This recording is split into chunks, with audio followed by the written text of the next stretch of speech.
One last thing about financial modeling and just the whole financial component is really there's some terms that are used in the startup world and the investing world that I think it's important you understand.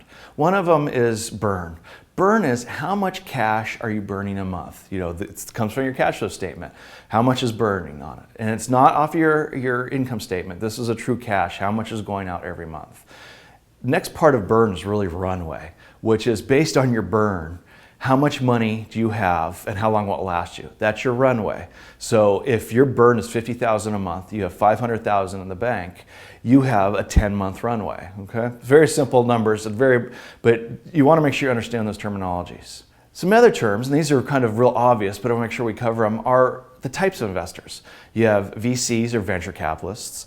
These are entities, they're institutional investors, which means they are based on structures of funds. They've raised money that are generally in 10-year funds that their managing partners are to invest in different companies and get some sort of return on it for the limited partners, which are the people who put their money in the funds.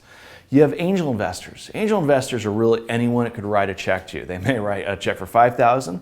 They may be able to write a check for $1 million. Sometimes we call them super angels, which are ones who can write large checks, generally over $100,000 individually. There's also angel groups that come together and do angel investments.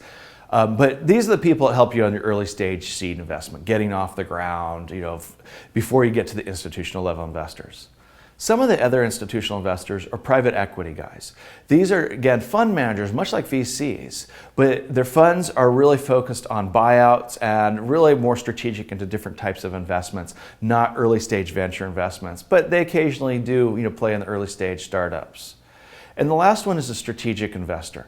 Strategic investors are generally companies who have some interest in your business or your technology and are willing to invest in it now to see how the company evolves, with the intent generally either to be able to leverage it in their own business later on or even acquire you in your time. So strategic investors can be very good, but just one caution: if you take one on as an investor, it may push away other investors that are strategic. So let's say you've created the amazing e-commerce piece of software and Google wants to invest in it. Amazon may want to invest in it in the next round, but say we'll pass because Google's already in it and they're competitors. A last way to get funding, or it's a really popular way right now, is called crowdfunding. And this is where you post on some site, Indiegogo or Kickstarter, and there's many other alternatives out there. You pitch your idea, your product, you put it online, and the crowd, the internet crowd, whoever it may be, if they're interested in an idea, they put money into your company in generally very small amounts. And they get something out of it, maybe first shot at the product, they get a prototype, may get full access to your website, what have you, a lot of different variations for it. So that's kind of a term to be aware of.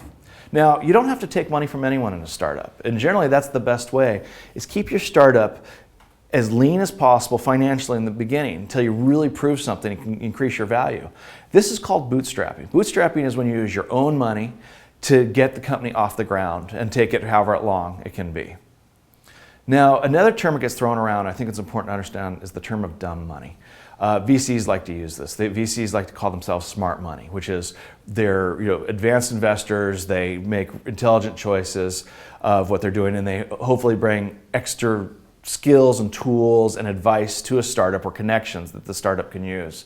Dumb money is generally sometimes strategic money, but often angels who like an idea, throw the money in, or friends and family for it.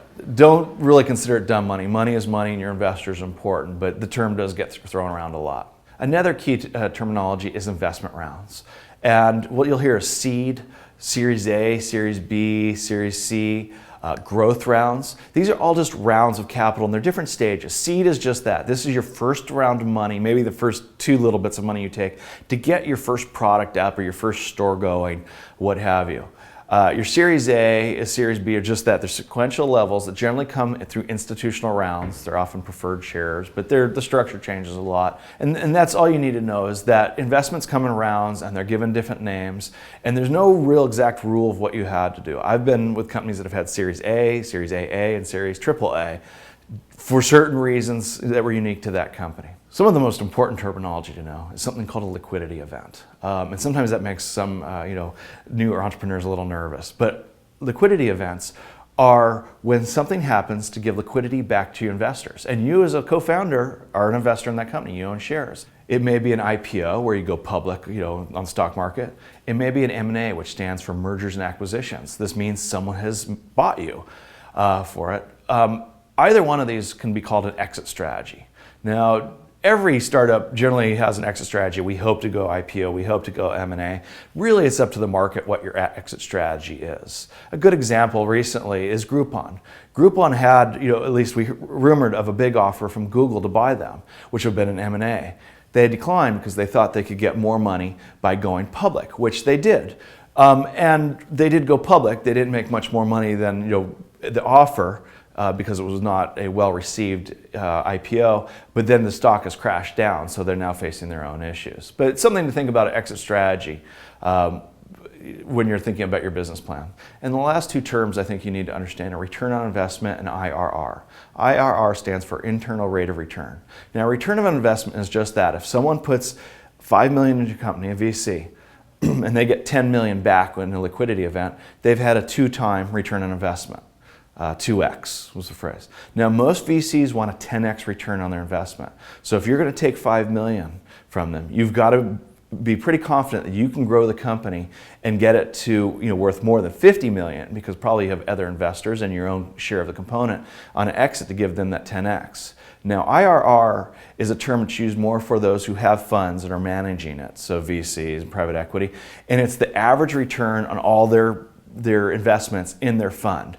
Not something you need to know too much as an entrepreneur, but it is something that does come up with VCs, because they may be looking to invest in a really big risky deal, and they may be doing a couple smaller ones that they know are going to give them more, a more stable IRR.